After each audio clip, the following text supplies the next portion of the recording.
Let's talk today about how to financially analyze a self-storage conversion opportunity.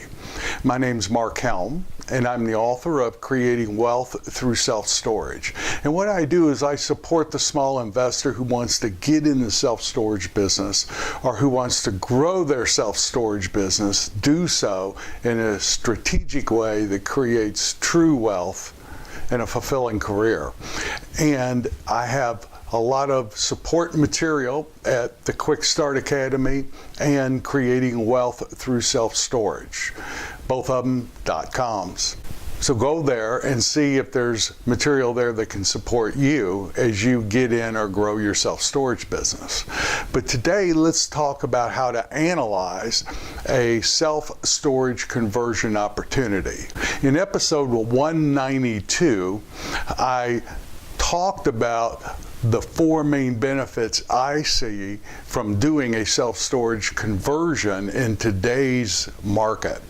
I don't want to go back over that, but if you haven't seen that, I invite you to go there because that creates the context for a lot of what we're going to be talking about today. Just briefly, in my opinion, doing a conversion today allows us to bring self-storage space on quicker. It's usually safer because you start getting income faster. And in most cases, conversions cost less to construct than new construction.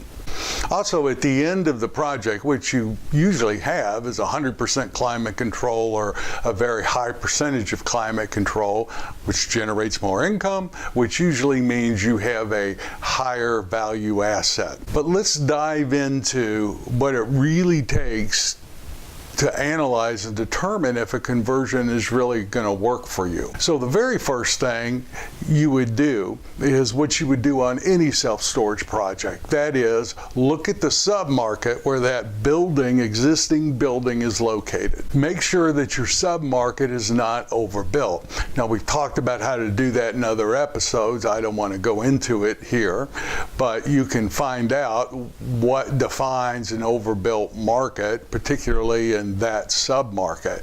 Because storage is such a sub-market product, in other words, we know where our customers are. Our customers are usually within 3 to 4 miles or less of our facility.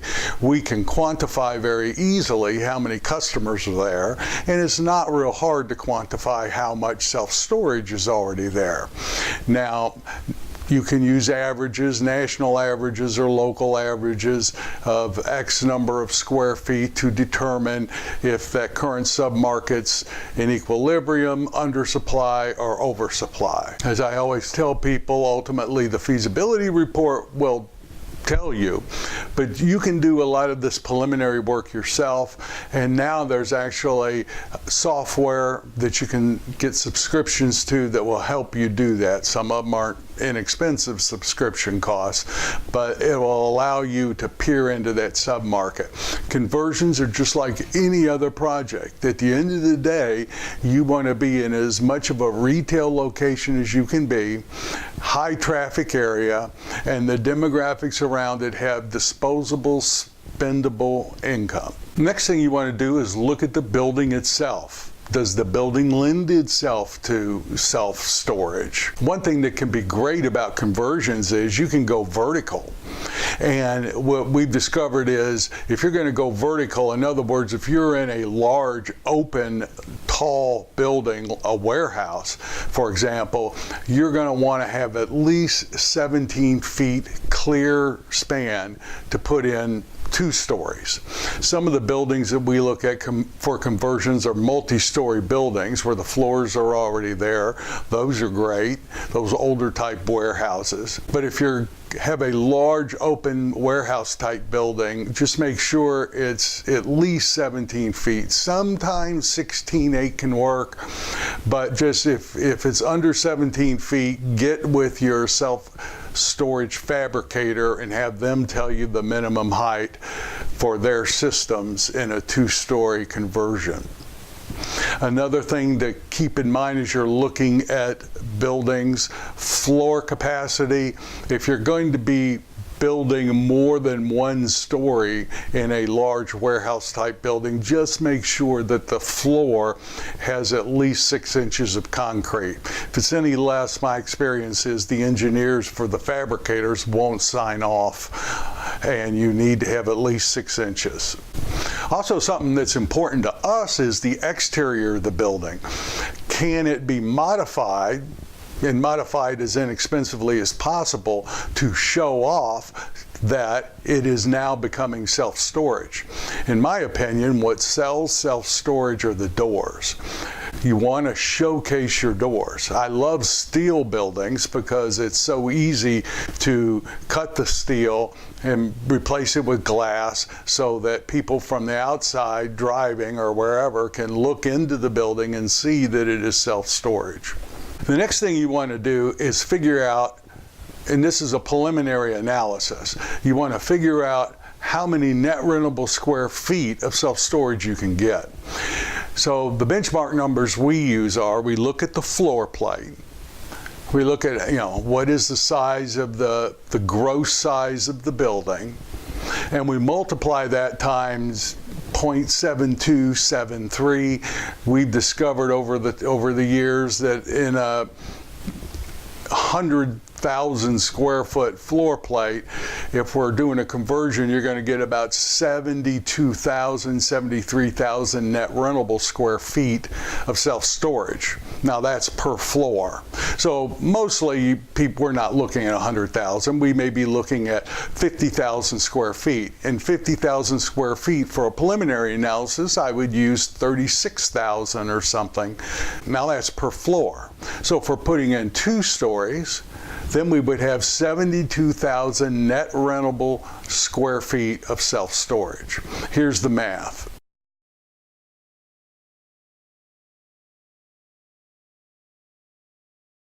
Now, if you're contemplating putting in something like 72,000 square feet, or any number for that matter, just make sure that you're clear the market will absorb that. So the next thing that we do, the next step, is we figure out the income potential. Now, in the old days, I would go to each of the competing facilities in that market, get what their pricing is, try to get how full they are.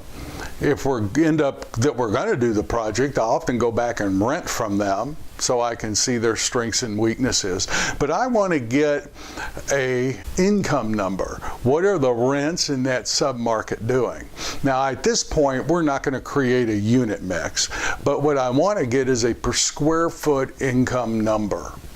And then what I do is I take that number and I multiply it times the net rentable square feet, and that's the gross potential income. Now, if you're in a competitive market, very often during a lease-up phase, you may end up having to discount those numbers in the first couple years, 30, maybe 40%, but as you lease up, and if you do have to discount, those discounts typically go downward, and then by the time you hit stabilization, you should be at whatever the market rents are. And stabilization is 85, maybe 88%. I know a lot of facilities are well over 90% right now, but my coaching is don't use that number. Historically, self-storage is stabilized out between 85 and 88%, depending on the submarket. Next, I'm going to assume how fast is that space going to lease up. If I'm real concerned about the market, I'll use a low number like 1,000 square feet. I've never gone, in a preliminary analysis, never gone over 2,000 square feet. Now, I've had projects that have leased a lot faster at a higher number than 2,000 square feet, and I have had some projects lease lower than 1,000 square feet, at least some of the years of the lease up. But we will usually use 1,200 to 1,500 square feet, depending on the size of the market. So then what you do is you just figure out how long is it going to take to do construction, how many months, when will you be in a position to start leasing it, and then either on an Excel spreadsheet or in a program like the Storage World Analyzer, you assume what that you're going to rent, let's say 1,500 square feet a month, and you multiply each month, the amount of occupancy goes up 1,500 square feet, and you multiply that number times the per square foot income number to come up with your monthly rental numbers. And we do that on a spreadsheet or in the Storage World Analyzer until we hit stabilization. It looks like this. So in this particular analysis, we anticipated it would take 10 months to complete the construction, which is what it's taken us on conversions in the past to be able to pull our certificate, our CO, and start renting. And at 1,500 square feet net absorption a month, you see how it goes up each month and the monthly income coming in. And in this particular analysis, this project will hit stabilization 4 years and 6 months after you've started leasing. And we used 85% of stabilized occupancy. So now you have your income number from storage as you're going through the lease-up phase. If you're going to put in retail sales or truck rental, also put that in. But during the lease-up phase, this will be your storage income. Then, for the rest of your holding period, it's just what is the gross potential income, and then put in your stabilized occupancy to come up with your yearly income. Next thing that we do is we figure construction costs, or we estimate construction costs. Now, if you're new to this and never been involved in construction, there's a lot of resources out there to help you. The ISS and the SSA have resources that can help you estimate construction costs. The Quick Start Academy has classes where we talk about how to build self-storage and expand self-storage, and that can be resources for you. You can talk to a contractor. That could be a resource. No matter what it is, you've got to come up with some estimates on construction numbers. What's it going to cost to fabricate the storage system? The good news is conversions tend to be less expensive than almost any other type of self-storage system. If you're in a building, a multi-story building where the floors are already there, that's the least expensive system you'll ever buy, because there's no roofing structure and there's no floor above it that's going to be supported by the storage system. So it's the least expensive storage system you'll ever buy. If you're building in a warehouse, on the first floor, the framing that's support in between the units is going to be a heavier gauge steel to support the deck that holds the floor for the floor or floors above it. But all in all, at the end of the day, usually per square foot, conversions are the least expensive. But you're still going to have that cost. Then you'll have the cost to erect it. You know, today's numbers, that erection cost may be $3.50 to $5 a square foot. Today, concrete for the floors, if you're pouring concrete, will be $5.50 a square foot. Electric always tends to be more than I anticipate. Most likely, you'll upgrade the HVAC, and don't forget about budgeting some money to convert the exterior of the building. All in all, and the projects that we've done, and again, we've done mostly metal building conversions, we've spent $38 to $45 a square foot. So what you want to get at is, what is the total cost of the project? You'll have a building acquisition. In this particular analysis, we're going to pay $1,550,000 for the existing 50,000 square foot building, and we're going to be spending $38 a square foot for the conversion.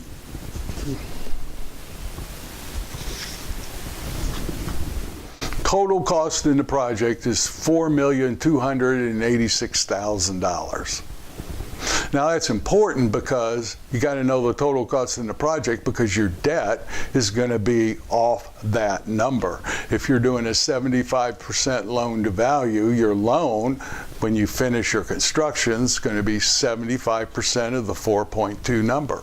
Then the next step is you figure your operating costs. Don't use a percentage number at like 38% or 42% of income, especially during the lease-up period. That's going to give you some really strange operating expense numbers. Figure out how you're going to run it. How many people are you going to employ? What's the cost of your website? Here are the assumptions that we use in our analysis. We use 2.5% operating expense growth per year, 3% average income growth per year. Today I'm using a 7% reversion cap rate. In other words, to determine value in future years, we use a cap rate of 7% of whatever the net operating income is in those particular years. Then you run your 5 or 10 year cash flow projections. We do this because we want to know and see how much negative income we anticipate over the first few years of the project. And then we also want to see what the value is going to be when we're stabilized. So in this particular analysis, as you'll see, the first 2 years are going to have some negative cash flow. If we lease up at 1,500 square feet per month, it looks like the break-even is going to be kind of midway through year 3. So that looks like about, I'll look back at the lease-up page, so that looks like about a 58% occupancy. We hit break-even. That's good. And if our assumptions are correct, the project's going to be worth around $8 million when we hit stabilize. So remember, we have $4.286 million in the cost, plus an additional, let's say, $400,000 carry cost or negative cash flow. So we're going to be in this project between 4.7 and 4.8, and we're going to have a value of about $8 million when we're complete and stabilized. That's over $3 million value that's created. So in our opinion, that warrants the risk. And this is a project worth diving in deeper to. Our cash on cash returns are over 25% when we hit stabilization. This analysis tells us that this is a project worth exploring. Now, I know the numbers won't be exactly this, but this allows enough movement in them that as we start putting in actual numbers. In other words, when I send the footprint of the building off to the storage fabricator and they do a layout and I get a unit mix and I put actual numbers in that unit mix, my per square foot income may adjust upward or downward. But if it goes downward, there's enough in this pro forma to let me know it's probably still going to be a good project. So this is the way that we analyze conversion opportunities and do the first quick run to determine if this particular project is going to be worth it. I hope this helps you, because in today's market, I think conversions are one of the best ways to be getting in or growing your self-storage business. Thank you very much. My name's Mark Helm. I'm the author of Creating Wealth Through Self-Storage, and I am the creator of the Storage World Analyzer. That's the program you saw in this video. So if you're using Excel, great. I used it for years and still do, but I invite you to consider looking at the Storage World Analyzer. You can find out more about it at storageworldanalyzer.com, creatingwealththroughselfstorage.com. Thank you very much, and I look forward to being with you again next week.